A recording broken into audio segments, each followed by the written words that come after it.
Now today is a day of specialty in that where we are with our race and where we are with our children, and we're going back to school, and our kids must exceed in order for us to be where we need to be, to get ourselves and our race where it needs to be. And so today I have asked a retired principal of our school, who is one of our elders.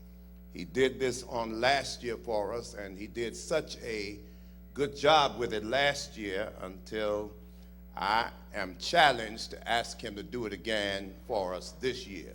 So he's going to come and he's going to talk to us. He's going to talk to parents, he's going to talk to our children, and we're going to make a difference in our race and our kids and our mindsets for this another year of school. So without any other preliminaries, I ask you to receive warmly as he shall come and break the school book of life for us on today by lifting your right hand, calling his name Elder Callaway. And his wife is Sister Frankie Elder Callaway. Stand, Sister Callaway. Amen. And as he comes, give him a rousing round of applause, will you?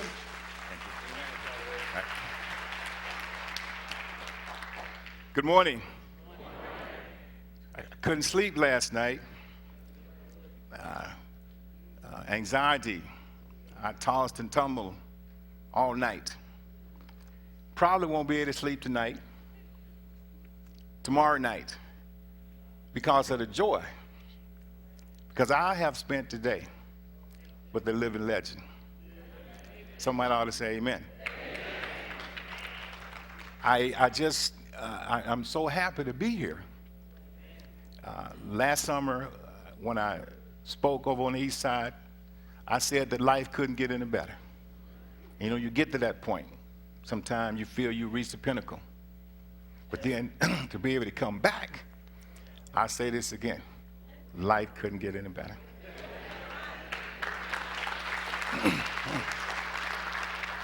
To the men, good morning. Deacons and deaconettes, my fellow elders, Commissioner Bell, always glad to see you. Always. To the parents and to our students, I'm truly glad to be here. Truly glad to be here. To all the parents, I commend you for having your children here. Having children is one of the greatest blessings one could have. But there's never been a more difficult time to raise children.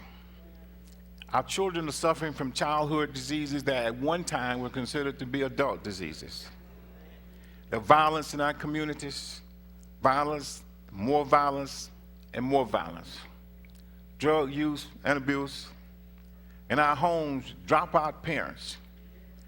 It used to be absentee, but now they are in the home, and they're still absent. A lack of family structure. In our schools, complacency,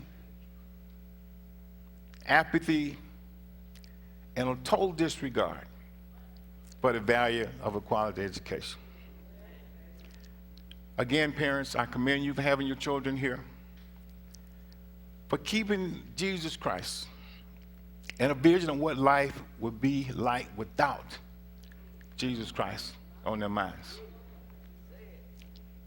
To our young people here, I'd like for you, wherever you are, to stand for me, if you would.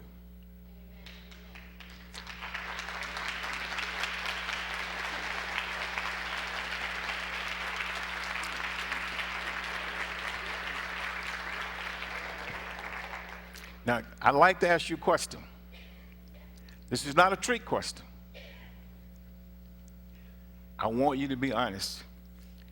The one thing, you know, my kids can say so much about me, but the one thing I like the most is this. They say, if you don't want to hear the truth, don't ask my dad. Because I will be truthful to them the way I know it to be truthful. So I want you to be truthful to me. Your parents are not going to get upset. Trust me. Your parents want you to be honest. Nobody's going to get upset. Now, I need you to sit back down for me. I know where you are, so you know, as a principal, I know where you are. There are actually 35 of you. I counted you just that quick. So here's my question. Is being a young person today, is being a young person difficult with all the peer pressure that you have to go through? All the stuff that your parents ask you to do, everything you've been asked to do in school, just life itself. Is being a young person difficult? If it is, stand up. Thank you for being honest. Stay up. Stay up. Stay up for me. Stay up. Now, I'm getting ready to do a magic trick here. And if it works, it's going to work. So I need the adults to help me here. So being a young person is difficult, right? Is that what you're telling me? Have a seat. Now, to all the adults here, all the bills you had to pay, all this stuff you catch on your job, is being an adult these days difficult? If it is, stand up.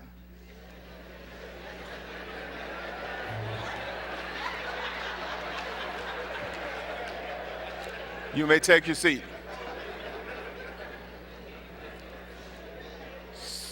So, to the young people, I want you to know, you're not in this by yourself.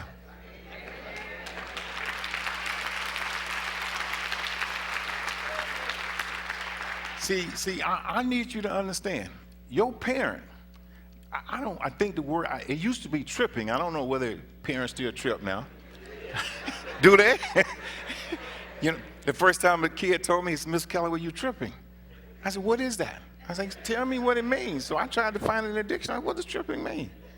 He couldn't tell me. I said, look, don't say anything else to me that you can't find. So then he started saying, Miss Callaway, you misunderstand. I said, okay, that's better. But here's the deal. It doesn't matter. It doesn't matter. Trust me. Your parents may not say what you want them to say, but they got your best interest in heart.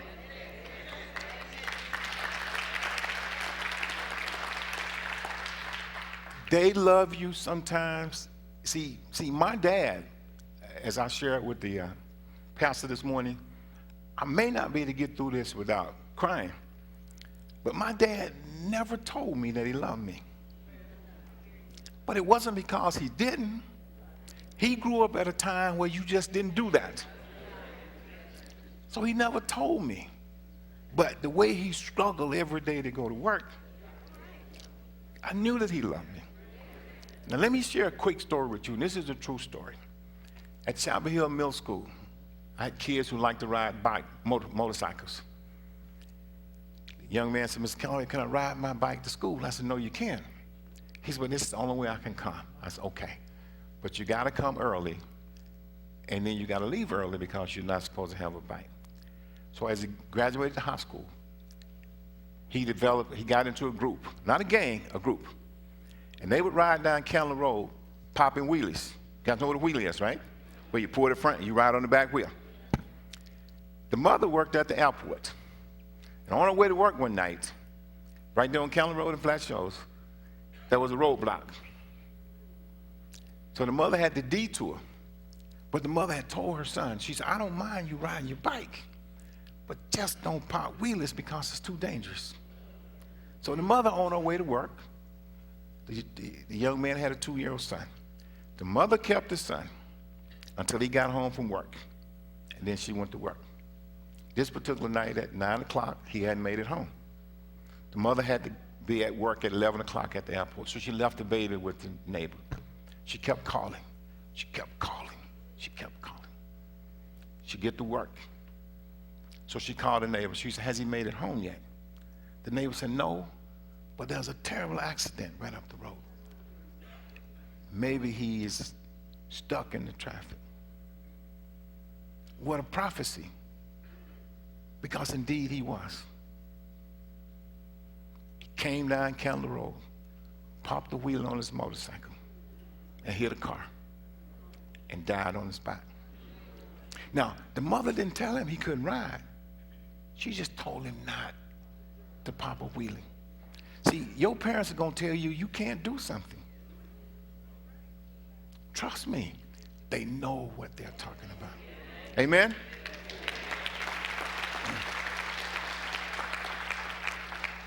I want to begin by sharing something that our mayor said a couple of weeks ago in the wake of the riots and shootings in Dallas and Louisiana. And as he was addressing the media here in Atlanta, he said, many of our young people are in our streets tonight because they have nothing to look forward to. Just let that simmer a little bit. They have nothing to look forward to. Can you imagine a 17, 18, 19, a 20-year-old who will go to bed tonight and have nothing to get up for tomorrow morning? They have no classes to prepare for because they're not in school. No money because they don't have a job. No place to go because they don't have a car. So protesting, running the streets, gives them what? It gives them something to do. You know, I like the feedback, so I need you guys to talk to me. I feel like I'm in school again. It gives them something to do. I contend that when a child reaches 17 and 18 and they have nothing to look forward to, somewhere they have been failed by their parents. I heard a story of a 15-year-old who was planning his own funeral. Picked out the clothes he wanted to be buried in. He wrote his own eulogy because the adults in his life had turned their backs on him, and he didn't think he would live to be 21 years old.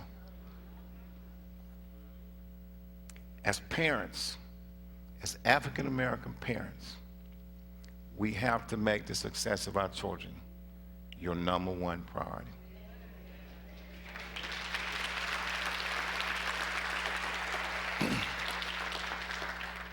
According to research, 77% of the wait time our kids spend at home with their parents.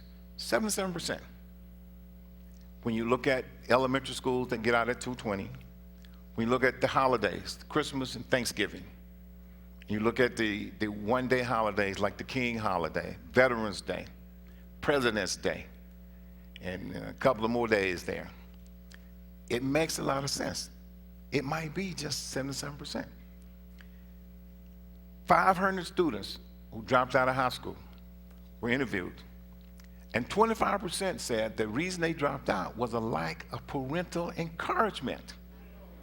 See, as black folk, we encourage our kids, but it stops at a certain point.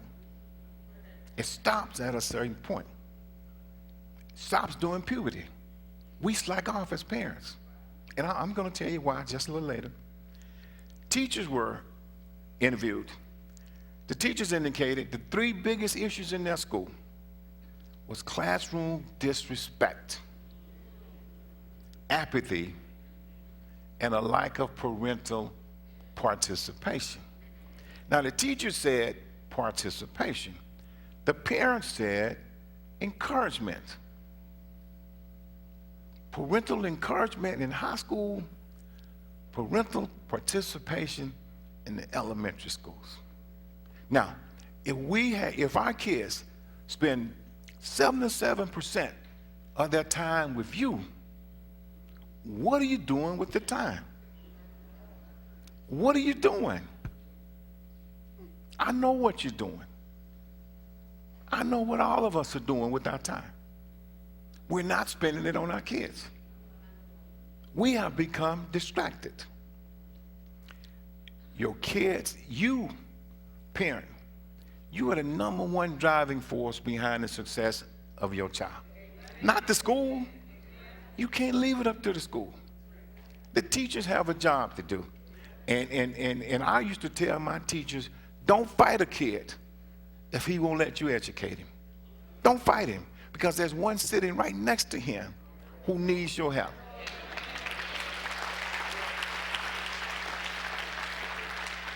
So don't spend all your day with kids who won't allow you to educate them. And you know, I was in a debate once and someone said, you can educate them all. I said, yes, you can. But some make it so difficult to educate. They make it so hard. They make it so hard. So you move to a kid who really wants your help.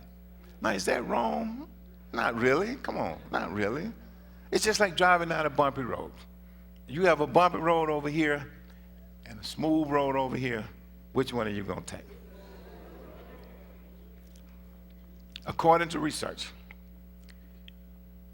that was done in 2012, 1.3 million kids dropped out of high school. 1.3 million dropped out of high school. It cost the national economy $3 trillion. You know, I asked my kids one day, I said, guys, what would you do if you win the lottery? I think the lottery might have been about 20 million at the time. And I said, what would you do? The kid said, I'll buy me a brand new car. You got $20 million. Your only concern is a brand new car. This is a debt that we shouldn't have to pay. And we wonder why we can't do more for senior citizens, why we can't have better roads, why teachers and police officers can't make more money, because we paying a $3 trillion debt. And as you all know, 80% of this debt is caused by us, people of color, because we represent only 12% of the total population, but 60% in the prison population. It costs $28,000 to house an inmate for a year, $60,000 in a maximum security correction center. 67% of all inmates are high school dropouts. In DeKalb County, 87% of the inmates are high school dropouts. Nationally, the dropout rate for black boys is 55%. But listen to this. The dropout rate for our black girls is 45%. 45%. At the rate they're going, they will exceed the boys in about 10 years. The graduation rate in the state of Georgia is 42%. Here in Atlanta, your city, 38%. In DeKalb County, it's 46%. Now, I know that we can't blame every parent for every kid that drops out of school. But when you look at the fact that every parent had an opportunity to direct, to redirect, to establish boundaries, to set the tone, we have a good argument, don't we? Somebody ought to say amen. It's just, our children are going through intense pressure. Intense pressure. The culture in which they live is pressing thoughts in their minds at the rate of 16,000 negative thoughts per day through the web, through the internet, and through social media. 16,000 negative thoughts per day. And what are we doing as parents? we have become distracted. We're too busy doing our own thing. We're too busy rocking and rolling. And our kids are suffering. Our kids are suffering. Today, I have 3 areas that I would like to address. Number 1 is entitled My House. And number 2 is the 3 little pigs. And then number 3 is what I call the generation cycle. 1 and 2 is an example of what happened when we don't put in the time for our children. And 3, I'll show you what it looked like when you put in the time. But I want to say this first. 30 plus years ago, I'm setting the tone with this. 30 plus years ago, as an educator, it was apparent that our students made excuses for not doing their work. All kind of excuses. I mean, they can come up with some tales that are unbelievable. And you know what in the hell you believe in that stuff? You know, I had one, the little boy's sister had died. He didn't do his homework. So I called his mama. I said, I'm sorry to hear about your daughter. She said, what daughter? I said, that little Negro lied to me. So didn't even have a sister. But this is what I found out. At the end of my career, guess who's making excuses now? I can't hear you. The parents are making excuses now. The parents are making the excuses for the kids. When the kids don't do their work, the parent come up with brilliant stories as to why they didn't get it done. When the bottom line, the parent was someplace doing something that perhaps they shouldn't have been doing.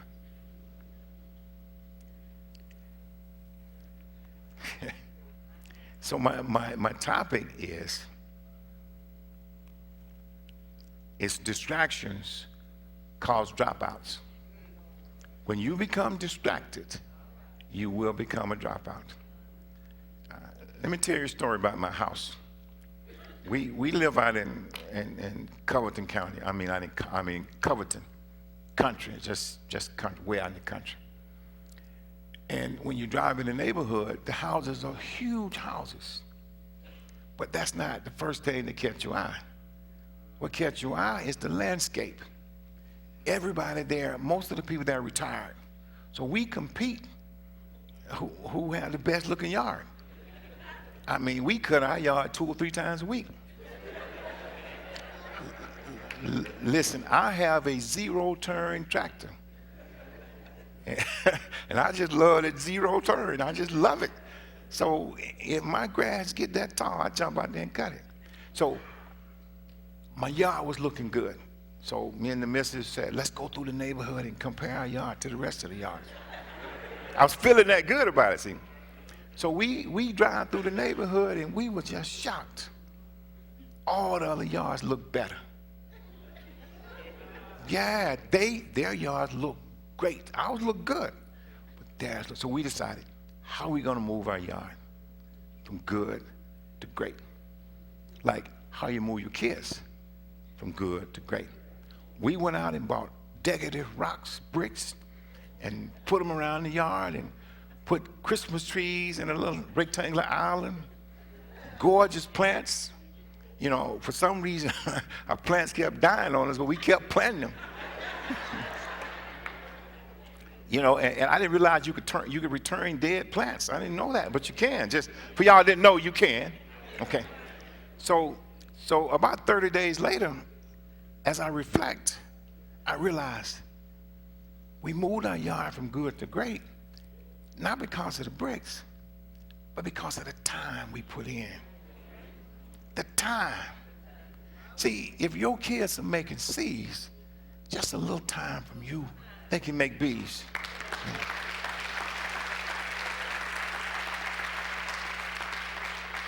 If they're making B's, just a little time from you, and they'll make A's.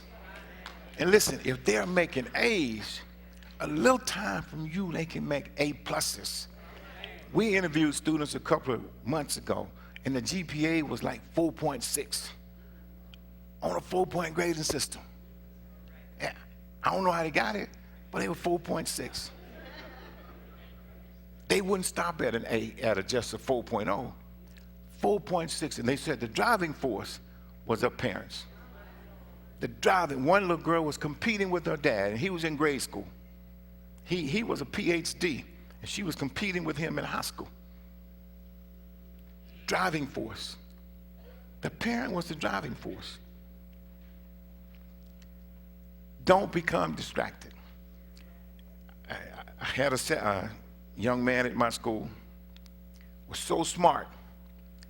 He didn't have to come to school but once every other week and passed every test that we had. Passed every test.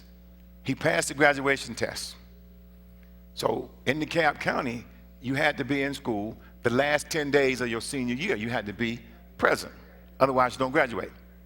So 17 days out, he stopped coming to school. So I called his mom. I said, ma'am, please understand, he just needs to come to school. I said, ma'am, I will graduate him if he just comes to school. She said, he has a job. I said, well, give me his phone number. So I called him. I said, God, what's going on? He said, Mr. Callaway got a job. He said, I make $7 an hour. I said, you make what? He said, I make $7 an hour. And he was so proud. He was so proud. I said, look, do you understand where you are? All you have to do is come to school. I'll promote you. I just walk in the door. Just come in the door and I'll mark you present because you passed all your tests. He said, Mr. Callaway, I ain't got no way to school. Now, he worked almost in Douglasville. I said, well, tell me where you are. I'll come pick you up. Drove out there, couldn't find that rascal. He was nowhere, so I called the mother. I said, ma'am, please understand where we are. She said, Mr. Callaway, I ain't got time for that foolishness. She was distracted. She said, I ain't got time for that foolishness. That's between you and him. So guess what? He's a stat. He's one of those that dropped out. But he was smarter than any kid in DeKalb County. All because the mother didn't put in the time. I'm at Panera Bread recently. When I'm preparing to talk, I go to Panera Bread. I can't function at home because Elder Callaway be messing with me. So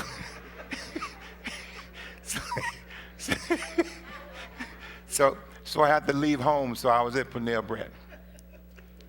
Mother walks in with 3 children. The tutor walks in. The tutor takes the 3 kids in the back. And she gets on, I guess it was a tablet. And I guess it was Facebook. I'm not on Facebook, but she was just giggling. She was talking to the computer. She was just giggling, just laughing, talking out loud. This lasted about 40 minutes. The kids came back. She wrote the tutor a check. And they got in the car and they went home. Now imagine this scenario. You take your kids to Panera Bread. The tutor comes.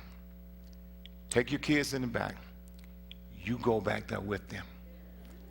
You go back there with them. See, you have to understand, tutors don't introduce new lesson to the parents who have their kids tutored. Tutor don't introduce new lesson. A tutor will tell you, bring your work from school. What is she telling you? Bring your work from school. She reinforce it and go over it. But how noble would it be if the tutor went over the work and then the parent went over the work on the way home? How good would that be?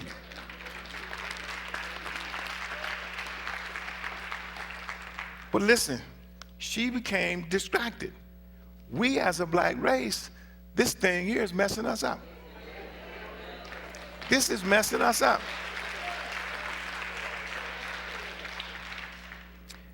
I had a program called Fathers for Education, and this is to the dads here.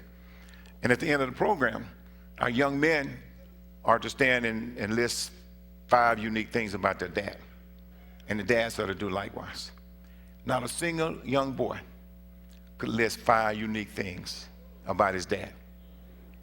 Then when I got to the dads, one dad was just as bad. He began to cry. And he said, Mr. Callaway, I don't know him like that. I said, but isn't he your son? He said, yes, sir. I said, does he live with you? He said, yes. I said, what do you mean? He said, when he come home, he go in his room and locks the door. I said, well, like, who paid the bills? I mean, whose house is it?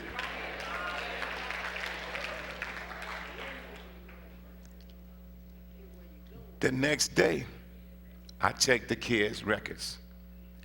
He had perfect attendance, a perfect disciplinary record, but he was failing all his classes. He was reaching out to his dad. Now, you know what happened when little boys don't get the love from their dads? They get it in the streets. This is how gang initiations are so easy. This is how the boys figure my dad don't love me. And see, the thing about the gang initiation, it's just crazy to me. And maybe I'm just too old. But I don't understand how you can love me by beating me. I don't get that. But they beat them in the gang, and they showing love. Little girls get jumped in the gangs. They come to school with bruises all over them. We know when a kid is in the gang. When he come to school, he got bruises all over him. He can't even sit down because he got jumped in a gang last night because somebody told him he loved him because his parents did not show him. They didn't give him the time.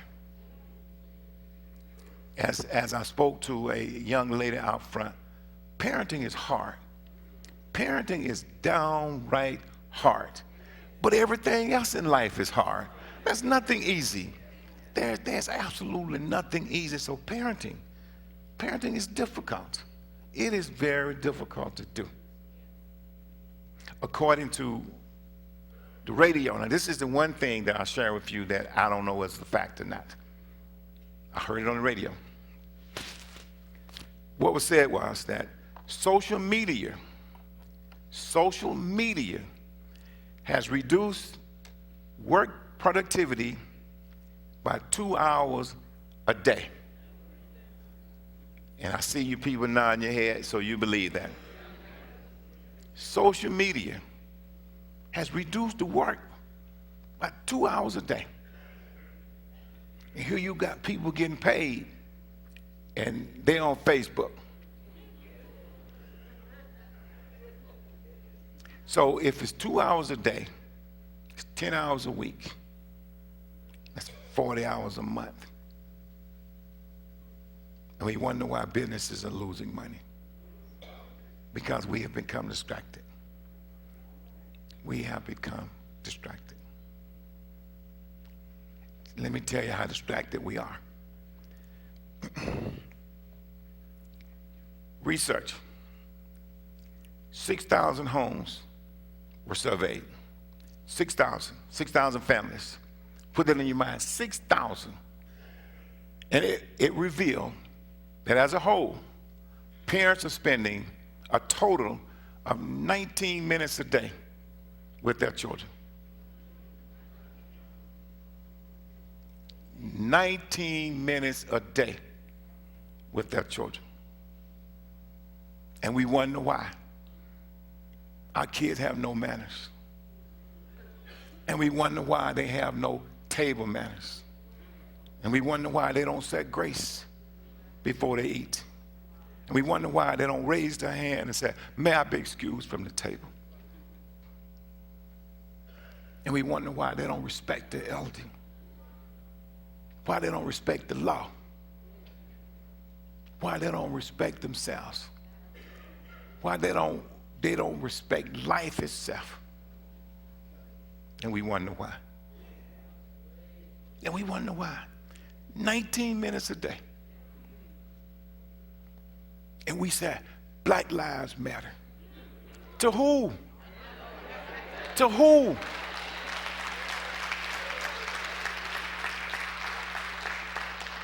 See, if Black Lives Matter, They matter at age 1, 2, 3.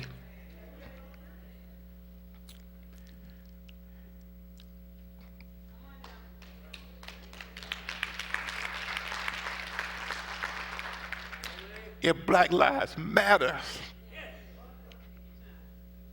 they matter at age 4, 5, and 6.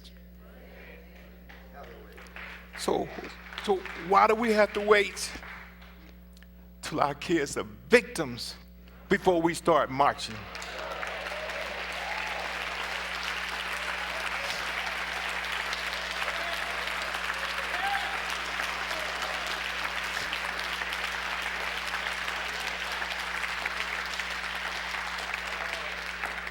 You know, I get so sick of hearing that. Black lives matter.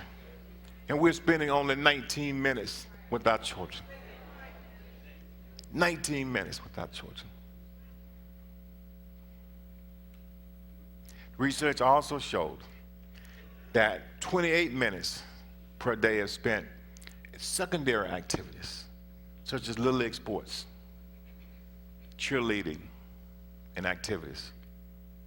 But the one that counts is 19 minutes a day. What can you do in 19 minutes? I'd like to share this one with you. Had a young man that came to me at age 15, and his mother had a boyfriend, and she wanted the boyfriend to spend some time with her, to spend the night. So she sent the 15-year-old. He turned 15 when he got to me. He was 14 when he got to me. She sent him to live with his grandmother so the boyfriend could stay at her house. I guess it was respect, whatever you want to call it. The grandmother brought the young man in. Super nice young man. Super nice young man. He befriended an 18-year-old girl. She became his best friend. She was a worldly young lady. Make sense? Make sense? He was with her one night. One time. His first time. And he became a father. One time. He became a father. Because the mom was distracted. She was distracted with her social life. She didn't have time to raise her own child. Guys, and I'll move to the next one. I want to share this one because it's interesting to the young men here. My last school was an alternative school. My kids were 18, 19, 20, 21, and 22 years old. So when I talked to them, I treated them as adults. I would close the door, and me and a young man would go head to head. But anyway, we had prayer every Monday morning. And when we finished, we would hold hands to pray. So I catch the little young man by the hand. He might have been 18. And he stepped back, and he said, "Mr. Callaway, I want you to know I ain't gay." I said, "I want you to know I ain't gay either." He says, "I've never held a grown man. I've never held a grown man's hand before." So what does that tell you? That there's no grown man where? In his life. He said, "I never held a grown man's hand before." And as I'm praying, his grip is getting tighter and tighter. From that day on, he was the first one there. He was pushing folk just to hold my hand. His grandmother brought him to school one morning. She said, "Mr. Callaway, I don't know what you're doing." She said, "My grandson said you be preaching up in here." Yeah. I said, "No, ma'am, I'm not preaching, but I'm trying to reach your boys. I'm trying to reach your boys. We have to put in the time. We have to put in the time." My situation was very unique. I had 125 kids. Every kid at that school had my cell number. I gave all of them my cell number. I had only one stipulation. Don't call me from jail. But any other time. So one day the wife and I are in the car. So one of my young ladies called me. She said, Miss Callaway, I need help with my homework. I said, no, I can't do your homework for you, babe. She said, but you told us to call you. I said, I did. I said, but I can't help you with your homework. I said, I'll tell you where to go get it. I said, but I'm the principal of school. If I help you, I might as well call the whole class in and help them. But I wanted them to know that I was there. Every kid. One of my favorite pupils is a corporal in the United States Marines in Japan right now. She has a 3-year-old little girl, and every time she get a promotion, she send me a text. And my kids were kids who were not supposed to make it. See, my school were kids who were not supposed to make it. But all we gave them was a little time, and our kids were doing well. I am an avid reader. I love to read. I just love to read. I don't buy books. The wife and I, our library, we have about 1,000 books. And I like to go in and just pick a book and just open it and start reading. And just start reading. And one of my favorite things to read are fables, especially the Three Little Pigs. I love to read the Three Little Pigs. And the reason I do is the Three Little Pigs and our children have something in common. They all love to play. The pigs were lazy. All they wanted to do was play. That's all. So I chose that version so I can demonstrate how we are as parents as it relates to the Three Little Pigs. The story goes, the mom called the Three Little Pigs in. And she said, you're growing up, so you need to get out on your own. Build your house. Build your house strong enough because the big bad wolf is coming. And he'll huff. All right, all right, all right, all right, all right. She said, be sure you build it strong enough. Well, the first little pig wanted to play, so he grabbed the first thing he saw, which was straw. Which was straw. And this is that mother who take the kid to school the very first day and don't go back. Leave it up to the school. The school can't raise your child. That's not their job. They're supposed to educate your children. They're not there to raise your children. They don't have time for that. Teachers don't have time for that.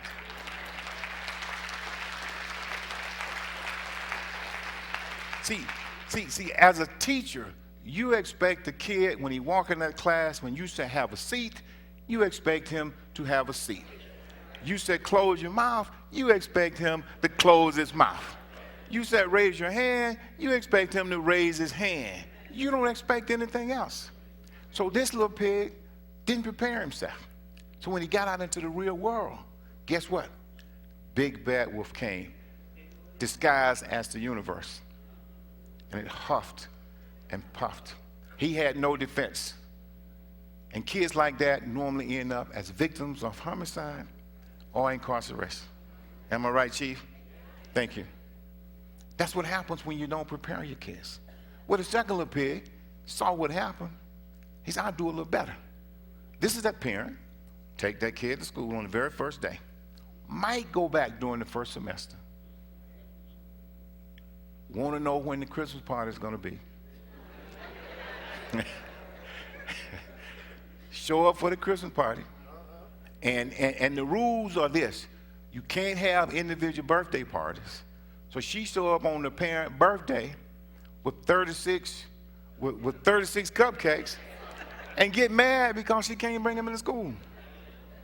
Got to call the police because of these cupcakes.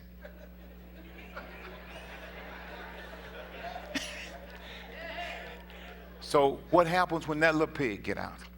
Big bad wolf is coming, disguised as the universe. A little better than the first pig, but he didn't graduate high school. so he don't have the equipment to get a good paying job. So he get a job making minimum wage, but he can't buy what he wants. So what does he do? He steal it. And all he can't steal, what does he do? He take it. And he end up incarcerated or a victim of homicide. All because the parents didn't put in the time. It's all about putting in the time. You cannot become distracted. But then the third little pig, this is the ideal parent who everybody in here are ideal parents. I can look at you and tell you. This is that ideal parent who take that kid to school the very first day. You get a copy of his or her schedule.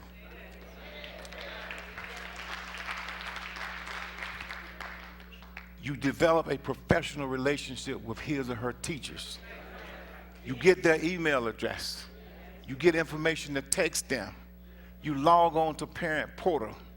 You get a PTA handbook. You join the PTA. You do everything you're supposed to do because this is your child. This is not somebody else's kid. This is your child. You know, it's interesting. The kids, our kids don't have anything to do with the birthing process. They didn't ask to come here. And some of them, if they knew what they were coming into, hey. Yeah.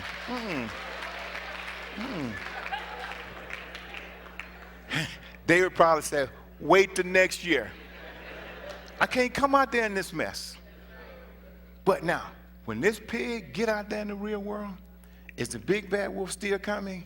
You better believe it. Yes, he's coming. But this kid will be more prepared because he has a high school diploma. He has common sense. He has basic skills. He has a parent who has supported him. He can write a complete sentence. He can speak a complete sentence. See, our kids can't even do sentences now because they're texting all the time. They can't even write. They can't even write. They can't even write because they have become distracted.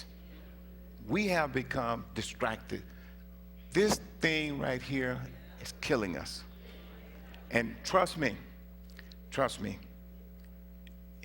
I think the way technology is, it's more advanced every 6 months. I mean, a phone, new stuff come out every year. This is the greatest thing that we have, but it's also destroying us as a race.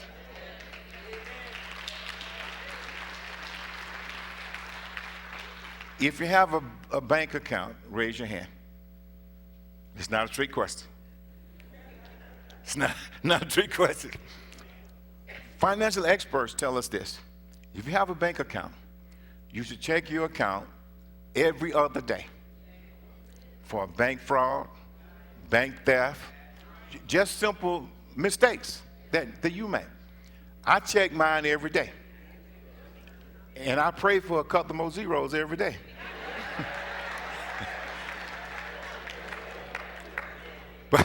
But for some reason, they never appear. God is just not answering my prayer with these zeros because they just do not appear. But here's the deal. Our kids go to school 45 weeks out of the year. 45 weeks. If you check your bank account every day, you should check into the school 45 times, at least once a week.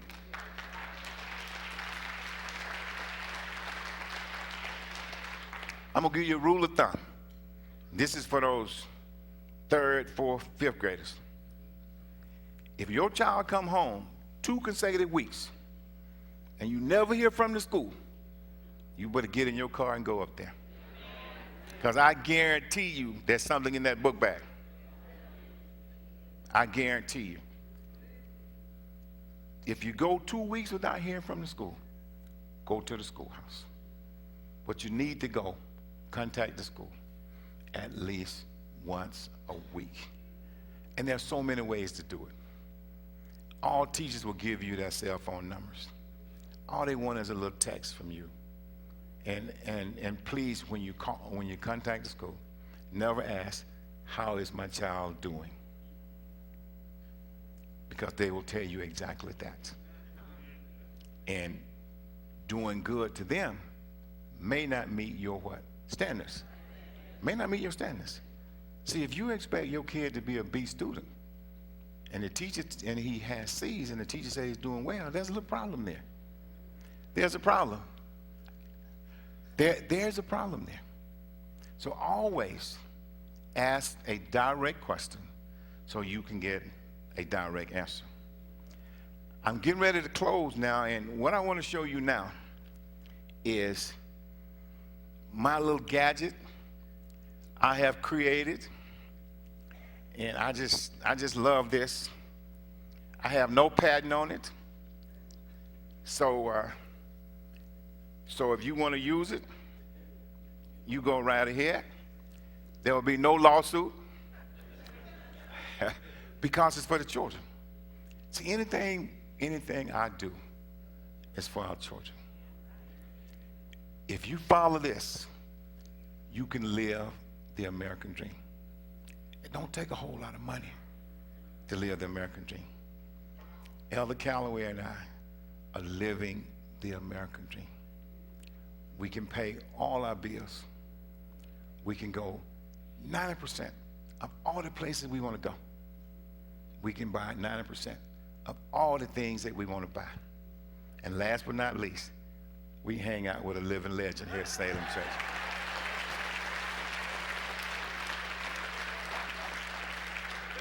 So we are living a dream. We were on the way to church the other night, and my daughter said, "Where y'all at?" She don't even ask how we doing. Just, "Where y'all at?" And my wife said, "We're headed to church." She said, "Y'all always going to church." And we said, "Why don't you join us sometimes?" Because we love it. And the reason we can do this is because we put in the time. We put our life on hold for our kids. We put them on hold. And let me tell you the fruits of our labor. All three of our kids are college educated. All three of our kids are gainfully employed. All three of our kids are homeowners. Folks, it doesn't get any better than that. It doesn't get any better than that. But it's because we put in the time. So here's what this is all about. Our life, according to Elder Callaway, is in 3 cycles. Cycle number 1 is from the time you're born until you reach age 21 or 22. That's when you're being raised by your parents. Cycle number 2 is when you marry and have children and you raise your children. And cycle number 3 is when you live the American dream. Make sense? Okay. So here you are up here, and your kids are down here. This is your kid at childbirth. This is your kid at childbirth. And from childbirth, you do all the things here. You make sure they got all the shots. You make sure that when they get ready to go to school, you don't have to take off from work to take them back to get that done. The brain develops, 85% of the brain develops at age 3. So you expose them to a lot of stuff when they're young. You teach them manners. You teach them to raise their hand and say, my heart was touched the other day, and we were sitting at the table, and my 5-year-old granddaughter raised her hand, and she said, "Mommy, may I be excused from the table?" She said, "May I be excused from the table?" And my daughter said, "Yes, you may." Well, I got a 2-year-old. He just jumped up and ran down. He ain't learned to raise his hand yet. He just jumped up and ran down. So this is what we do here. And then here, this is from 1st grade to 6th grade. It's critical for our boys here because the pipeline to prison starts at what grade? 3rd grade. The pipeline to prison starts at the 3rd grade. If a young man fails the 3rd grade, he automatically goes. Now, I'm not sure exactly how it's done, but Chief, you know, the pipeline starts in the 3rd grade. These are 8-year-olds, and you already got them predestined for prison at age 8. At age 8. I almost lost my job once as the PE coordinator. I went to visit a predominantly white school in DeKalb County. I'm sorry. I went to a predominantly black school in DeKalb County. And all of the little kids walked out like this. And they were told to look directly at the person in front of them. Look at the back of their neck. And as they walked down the halls. This over in South DeKalb. I drive to the north end of the county. 2nd grade teacher walks out her classroom. The kids come barreling out behind her. They rolling on the floor. They twisting. They pulling their hair. They doing everything kids are supposed to do. So when you compare the grades, when you compare the test scores, who made the best scores? Those kids that were allowed to be kids. But when we got our kids lined up like this in the 2nd grade, as one of my boys told me, they said, Mr. Callaway, they're getting us ready for boot camp. Anyway, here's 6th grade here. This is where we determined that our kids were going to college. We didn't ask them. We told them. We told them. Because kids don't know. Kids don't know. I asked one man, what do you want to be when you grow up? He said, a doctor. Hadn't passed a science class all his life. But see, kids will tell you what they think you want to hear. Yeah, how you going to be a doctor when you can't even pass the 3rd grade science class? So here we go. From 6th grade to 12th grade. Now we got a senior in high school. That's when we're proud. You know, kid is a drum major, captain of the football team, head cheerleader, all kind of good stuff. You're a proud parent because you're doing what you're supposed to do. You're getting them ready for college. You applying and looking at tuition and looking at out-of-state fees. And then they move up here to college. They move up here to college. They move up into college. And that's when we go out and put the signs on the back of our cars. My kid go to Morehouse. My kid is a proud War Eagle. My kid go to Purdue. And we just cut in front of folk so they can read those signs.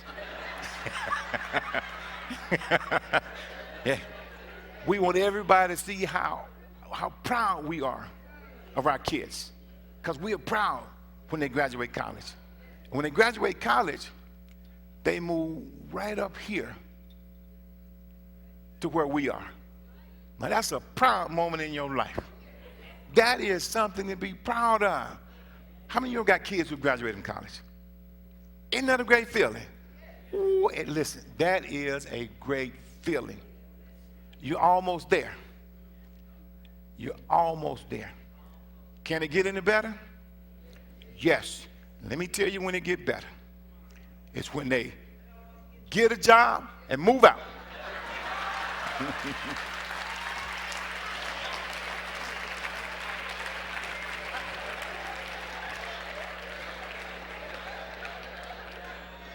Life doesn't get any better than that. Listen, you love your kids, but you want them out the house. But when you do this, you have done your job. This is when the remote control this morning is in the same place you left it last night. This is when a tank of gas will last you a whole month. This is the best time of your life. You know, as I said this morning, this is when you strut like George Jefferson and just walk across the room. You might want to twist a little bit like the Iris brothers. And if you really feel good, you say, ow, I feel good. Because this is a happy time in your life. You can sleep in the buff. You can get up and walk in the buff, walk through the house in the buff, go in the kitchen in the buff, Stand in front of the refrigerator in the bus. Open the door in the bus.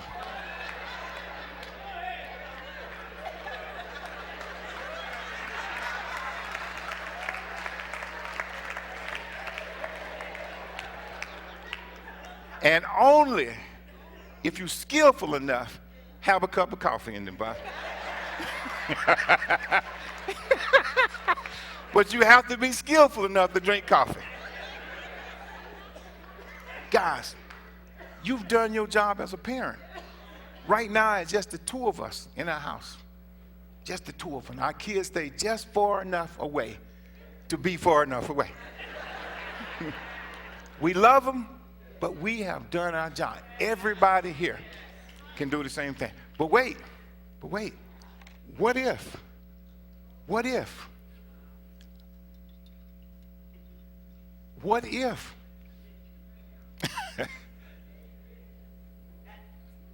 They only make it that far because you don't put in the time. What if they only make it that far? So how many of you know who knows somebody got a big old grown joker still laying up at their house? Callaway. Yes, sir. Walking around with cell phone in one hand, remote control in the other one, because you didn't do what you're supposed to do right here. You suffer. Trust me, you will suffer if you don't do it now. And these jokers just eat up all the food.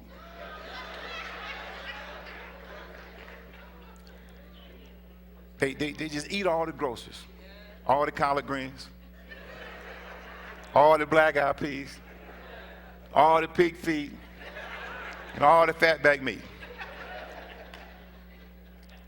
Listen, I thank you so much. I have had fun here today. I would like to close by saying, don't become a dropout. Stand to your feet, please.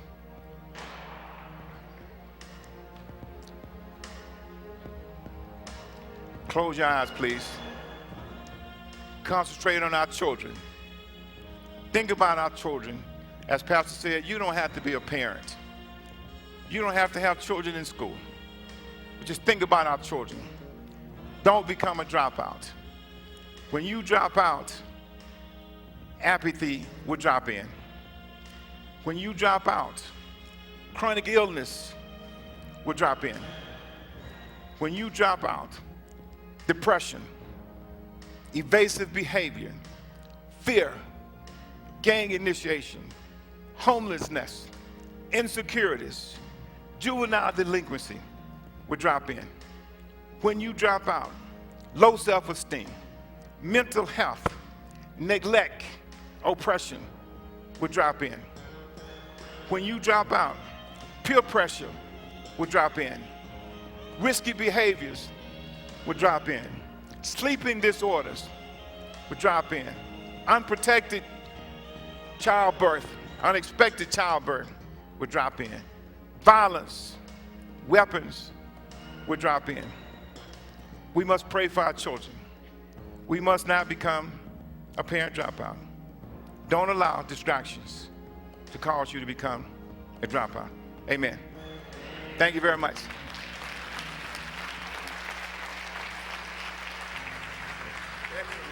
Thank you. Thank you. Thank you.